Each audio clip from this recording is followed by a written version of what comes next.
Amados irmãos, que a graça do Senhor Todo-Poderoso seja sobre todos vocês. No vídeo anterior, vimos os crimes dos anjos caídos, a multiplicação da maldade, a procedência dos gigantes e suas complicações. E também vimos a agonia do planeta e o clamor dos 5 santos anjos. Hoje poderão conhecer grandes segredos da criação registrados no capítulo 12 ao 18.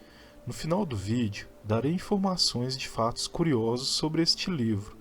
Então continue assistindo, se inscreva no canal, curta, compartilhe e ative o sininho para acompanhar a leitura dos livros mais fascinantes já registrados na história da raça humana.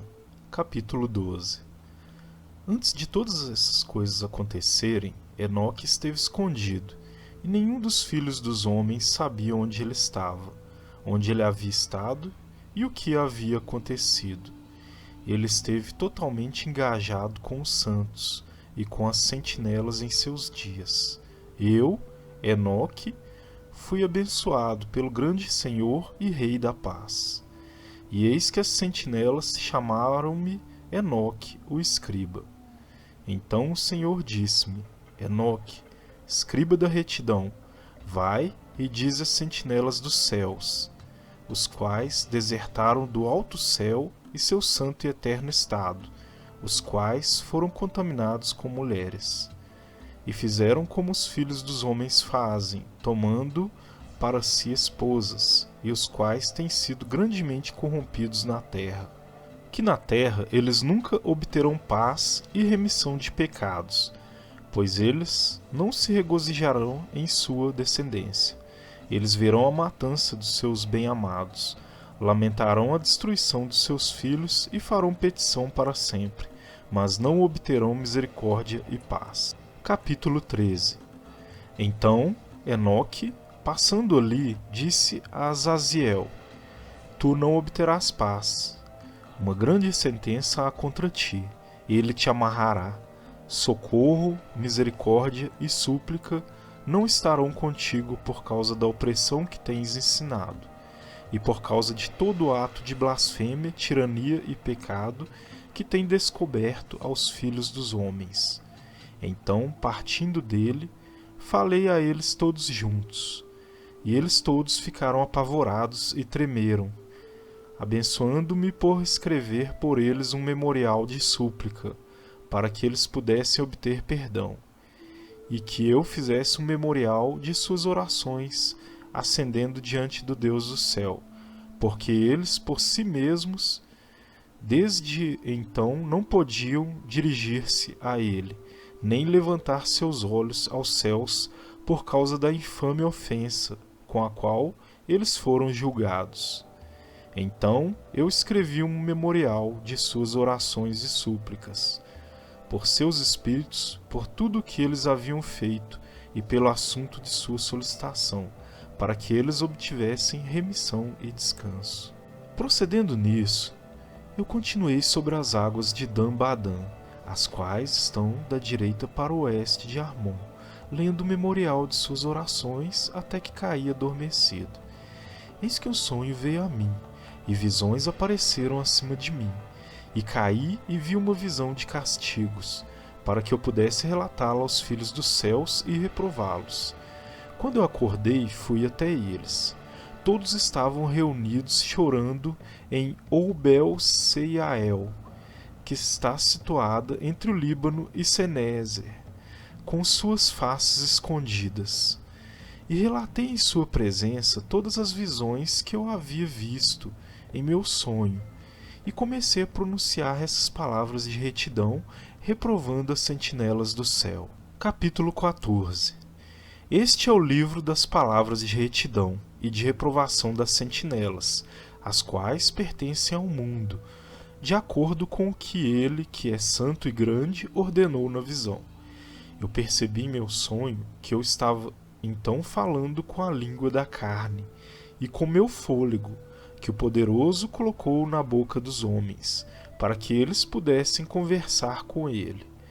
Eu entendi com o coração, assim como ele havia criado e dado aos homens o poder de compreender a palavra de entendimento. Assim criou e deu a mim o poder de reprovar os sentinelas, a geração dos céus. Escrevi sua petição, e na minha visão foi-me mostrado que seu pedido não lhe será atendido enquanto o mundo perdurar. Julgamento passou sobre vós. Vosso pedido não vos será atendido. De agora em diante nunca ascendereis ao céu.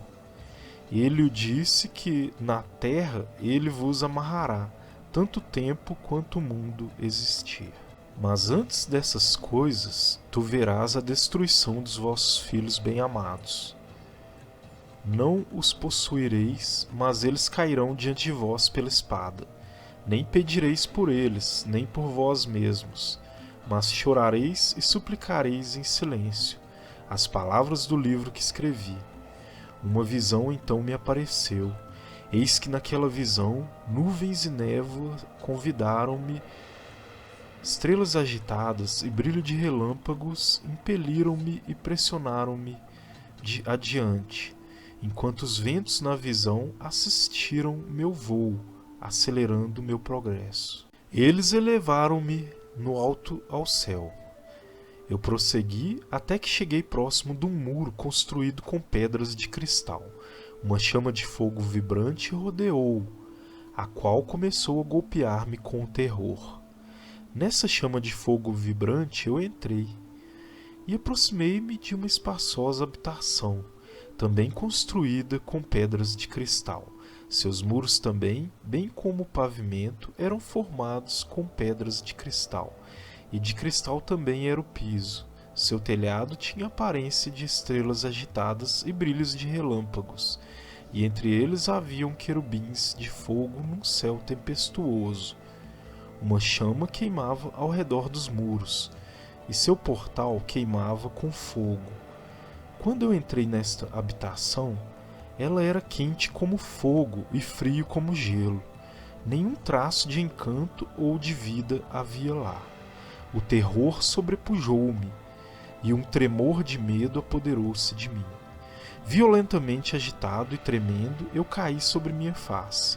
Na visão eu olhei, e vi que lá havia outra habitação mais espaçosa que a primeira, cada entrada da qual estava aberta diante de mim, elevada no meio da chama vibrante. Tão grandemente superou em todos os pontos, em glória, em magnificência, em magnitude, que é impossível descrever-vos o esplendor ou a extensão dela. Seus pisos eram de fogo, acima haviam relâmpagos e estrelas agitadas, enquanto o telhado exibia um fogo ardente. Eu examinei-a atentamente e vi que ela continha um trono exaltado, a aparência do qual era semelhante à geada, enquanto que sua circunferência assemelhava-se à órbita do sol brilhante, e havia a voz de um querubim. Debaixo desse poderoso trono saíam rios de fogo flamejante. Olhar para ele foi impossível. Alguém grande em glória assentava-se sobre ele, cujo manto era mais brilhante que o sol e mais branco que a neve. Nenhum anjo era capaz de penetrar para olhar sua face. O glorioso e refulgente, nem podia algum mortal vê-lo. Um fogo flamejante rodeava-o. Também um fogo de grande extensão continuava a elevar-se diante dele, de modo que nenhum daqueles que estavam ao redor dele eram capazes de aproximar-se dele, entre as miríades de miríades que estavam diante dele. Para ele, santa consulta era desnecessária. Contudo, o santificado que estava próximo dele não apartou-se dele nem de noite nem de dia, nem eram eles tirados de diante dele. Eu também estava tão adiantado, com um véu sobre a minha face e trêmulo. Então o Senhor com sua própria boca chamou-me, dizendo: aproxima-se aqui acima, Enoque, a minha santa palavra. E ele ergueu-me, fazendo aproximar-me mesmo até a entrada. Meus olhos estavam dirigidos para o chão. Capítulo 15. Então, dirigindo-se para mim, ele falou e disse: Ouve, não se atemorize, justo Enoque. Tu, escriba da retidão, aproxima-te para cá e ouve a minha voz. Vai, dize às sentinelas do céu, a quem te enviei para rogar por eles. Tu deves rogar pelos homens, e não os homens por ti. Portanto, deves abandonar o sublime santo céu, o qual permanece para sempre. Deitastes com mulheres, vos corrompestes com as filhas dos homens, tomaste para ti esposas, agistes igual aos filhos da terra, e gerastes uma ímpia descendência. Sois espirituais, santos e possuidores de uma vida que é eterna. Vos contaminastes com mulheres, procriastes em sangue carnal, cobiçastes o sangue de homens, e fizestes como aqueles que são carne e sangue fazem. Esses, contudo, morrem e perecem. Portanto, de agora em diante, eu dou-vos esposas, para que possais coabitar com elas, para que filhos nasçam delas, e que isso seja negociado sobre a terra. Mas, desde o princípio, fostes feitos espirituais, possuindo uma vida que é eterna, e não sujeito à morte para sempre. Portanto, eu não fiz esposas para vós, porque, sendo espirituais, vossa habitação está no céu. Agora, os gigantes que têm nascido de espírito e de carne serão chamados sobre a terra de maus espíritos, e na terra estará a sua habitação.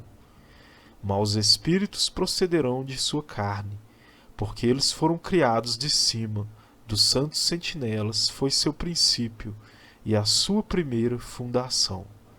Maus espíritos eles serão sobre a terra, e de espíritos da maldade eles serão chamados. A habitação dos espíritos do céu será no céu, mas sobre a terra estará a habitação dos espíritos terrestriais, os quais são nascidos na terra. Os espíritos dos gigantes serão semelhantes aos néfilins, os quais oprimem, corrompem, caem, contendem e confundem sobre a terra. Eles causarão lamentação. Nenhuma comida eles comerão e terão sede. Eles se esconderão e não se levantarão contra os filhos dos homens e contra as mulheres, pois eles virão durante os dias da matança e da destruição. Capítulo 16. E quanto à morte dos gigantes, onde quer que seus espíritos se apartem dos seus corpos, que sua carne, que é perecível, esteja sem julgamento. Assim, eles perecerão até o dia da grande consumação do mundo. Uma destruição das sentinelas e dos ímpios acontecerá. E então as sentinelas, aos quais enviei-te para rogar por eles, os quais no princípio estavam no céu, dize: no céu tens estado. Coisas secretas, entretanto, não têm sido manifestadas a ti. Contudo, tens conhecido um reprovável mistério. E isso tens relatado às mulheres na dureza do vosso coração. E por aquele mistério das mulheres e a humanidade temos multiplicado males sobre a terra. Dize a eles: nunca, portanto, obtereis paz. Capítulo 17. Eles levantaram-me a um certo lugar, onde lá havia a aparência de um fogo fervente. E quando eles se agradaram, assumiram a semelhança de homens. Eles levantaram-me a um alto lugar, a uma montanha, cujo topo alcançava o céu. E eu vi os receptáculos da luz e do trovão nas extremidades do lugar, onde ele era profundo. Havia um arco de fogo e flechas em seu vibrar, uma espada de fogo e toda espécie de relâmpagos.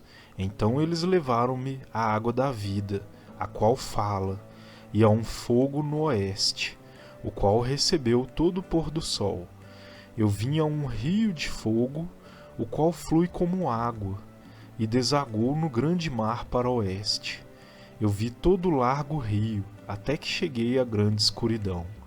Eu fui para onde toda carne migra, e vi as montanhas da escuridão, as quais constituem o inverno, e o lugar do qual flui a água em cada abismo. E vi também as bocas de todos os rios do mundo, e as bocas das profundezas. Capítulo 18. Eu então examinei os receptáculos de todos os ventos, percebendo que eles contribuem para adornar toda a criação e para preservar a fundação da terra. Eu examinei a pedra que apoia os cantos da terra. Também vi os 4 ventos, os quais sustêm a terra e o firmamento do céu. E eu vi os ventos ocupando o céu exaltado, surgindo no meio do céu e da terra e constituindo os pilares do céu. Eu vi os ventos que giram no céu, os quais ocasionam e determinam a órbita do Sol e de todas as estrelas. E sobre a terra eu vi os ventos que mantêm as nuvens. Eu vi o caminho dos anjos. Percebi na extremidade da terra o firmamento do céu acima dele. Então passei para a direção do sul, onde queimam, tanto de dia quanto de noite, 6 montanhas formadas de gloriosas pedras, 3 em direção ao leste e 3 em direção ao sul. Aquelas que estão em direção ao leste eram de pedra multicolorida, uma das quais era margarite, e outra de antimônio. Aquelas em direção ao sul eram de uma pedra vermelha. A do meio aproximava-se do céu como o trono de Deus, um trono composto de alabastro, o topo do qual era de safira. Vi também um fogo flamejante suspenso sobre todas as montanhas, e lá eu vi um lugar do outro lado de um extenso território, onde águas foram coletadas. Também vi fontes terrestriais, profundas em colunas ardentes do céu. E nas colunas do céu eu vi fogos, os quais desciam sem número, mas nem no alto nem no profundo. Sobre essas fontes também percebi um lugar onde não havia nem firmamento do céu acima dele, nem o sólido chão abaixo dele, nem havia água acima ou nada no vento, mas o lugar era desolado. E lá eu vi 7 estrelas semelhantes às grandes montanhas, e como espíritos suplicando-me. Então o anjo disse: esse lugar, até a consumação do céu e da terra, será a prisão das estrelas e das hostes do céu. As estrelas que rolam sobre o fogo são aquelas que transgrediram o mandamento de Deus antes do seu tempo chegasse, pois elas não vieram em sua própria estação. Portanto, ele ofendeu-se com elas e amarrou-as até o período da consumação dos seus crimes no ano secreto. Terminamos aqui a leitura da parte 2. O livro de Enoque é um antigo livro da literatura judaica que, mesmo sendo considerado um apócrifo, possui as seguintes partes mencionadas pelos apóstolos no Novo Testamento. O capítulo 2 é mencionado no livro de Judas, versículos 14 e 15. Em Hebreus 11:5, ele é mencionado e recebe o testemunho que agradara a Deus. Em 2 Pedro 2, versículo 4, relata a prisão de anjos relatada no capítulo 10 do livro de Enoque. No versículo 6 do livro de Judas, no Novo Testamento, também é mencionado a prisão dos anjos, sendo 2 registros de apóstolos do mesmo contexto. Se quer descobrir mais desses maravilhosos segredos, curta, compartilhe, se inscreva e ative o sininho para não perder a continuação desse magnífico livro que vai mudar a sua vida para sempre. Um forte abraço e até o próximo vídeo.